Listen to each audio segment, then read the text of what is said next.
Hay un periodismo que está vinculado a la honestidad intelectual, de decir de dónde habla, y hay un periodismo que está preocupado por justamente lo contrario, por negar la propia identidad y la propia verdad, ¿no? ¿Qué verdad puede decir un periodista que esconde su propia verdad identitaria, ¿no?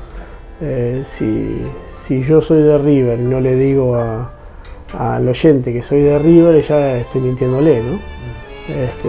Después todo lo que diga sobre River, negando que soy de River, ya es una mentira, o al menos es un engaño, ¿no?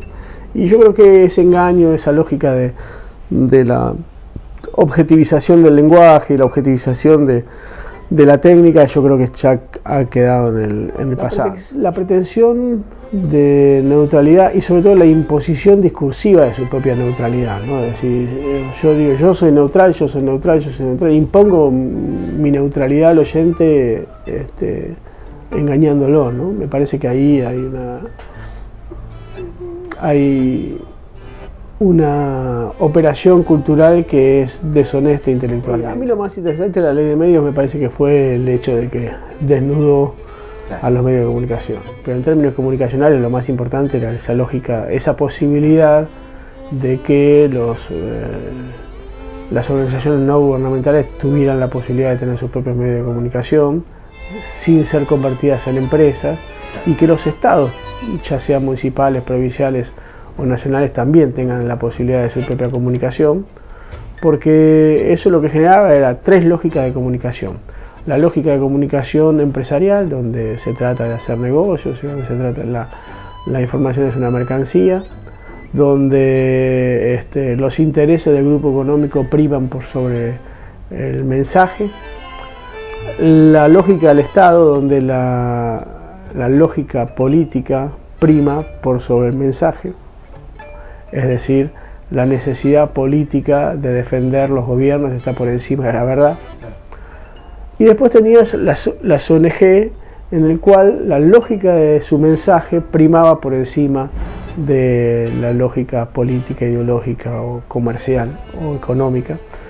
Es decir, uno no se imaginaba a la Iglesia Católica comunicando cosas como, bueno, señores, no hay Dios solamente para tener más publicidad, como hacía una empresa,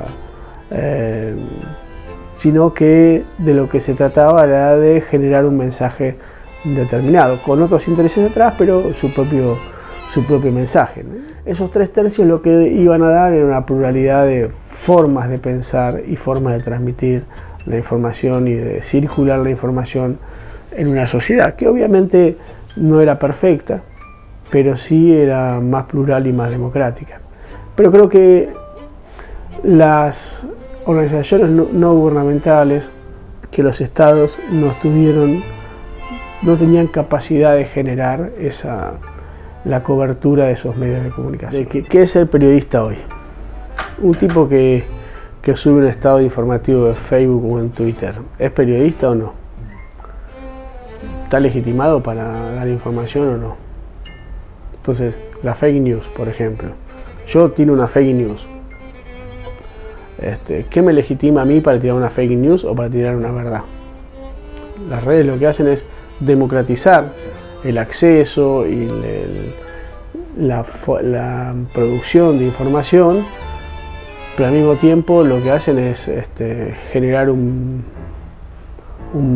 lodo en el cual estamos todos manoseados, ¿no? Donde no sabes si uno que emite un Twitter es un troll, es un periodista, es un hombre común, desde dónde lo dice.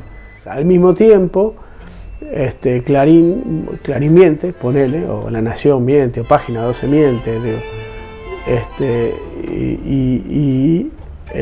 tenés un ejército de posibles informantes que te pueden decir una verdad que los grandes medios no dicen, ¿no? Es contradictorio, lo que genera mayor angustia respecto de qué es la verdad, ¿no? Las clases dominantes argentinas a principios del siglo XX encontraron en el inmigrante el nuevo enemigo. Así como en 1850 el enemigo era el gaucho y el sujeto nacional era el inmigrante que iba a venir a traer la civilización, en 1910 el enemigo de la nacionalidad era el inmigrante italiano, español, ruso, y el sujeto de la nación era el gaucho, contrariamente. Es decir, se dio un proceso y yo creo que esto pasa también con la inmigración latinoamericana, ¿no? De los últimos años.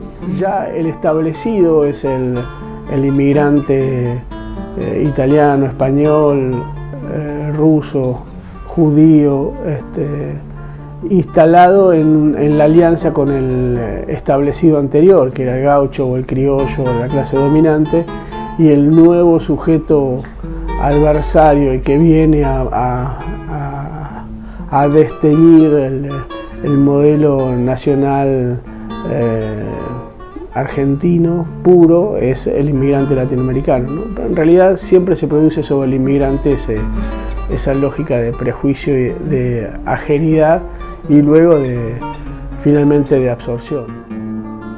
Yo creo que toda construcción cultural es una apropiación o una enajenación, con lo cual es parte de esa batalla, ¿no? Es parte de ese complejo de escaramuzas constantes. No sé si es batalla, pero sí de escaramuzas constantes, ¿no? El tango está lleno de negros, sin embargo no aparece, ¿no? Incluso Gabino Seiza, el gran payador, era negro, ¿no?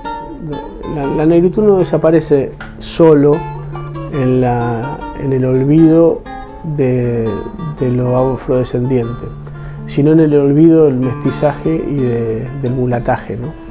Es ahí donde se pierde,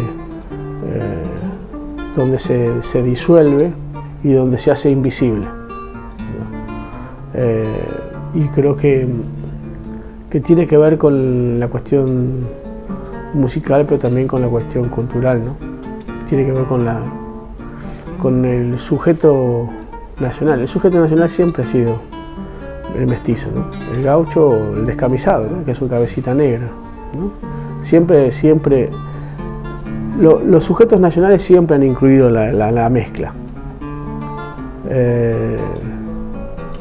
Porque esos símbolos han peleado contra el Estado blanco, ¿no? Ligar nuestra producción al imperio complementario que sería China, ¿no? Que es como hemos encontrado de nuevo a Gran Bretaña, ¿no? Que Gran Bretaña nos abandonó en 1930, no nos compró desde aquel momento más alimentos, entonces quedamos sin posibilidad de constituirnos como un factor en el mundo. Ahora tenemos la posibilidad de volver a ser un granero del mundo. Ahora Gran Bretaña habla chino. Hay algunos que creemos que no se trata de cambiar de collar, sino de dejar de ser perro, pero también es cierto que la emergencia de China y sobre todo el momento de emergencia de China y no de una China todavía consolidada permite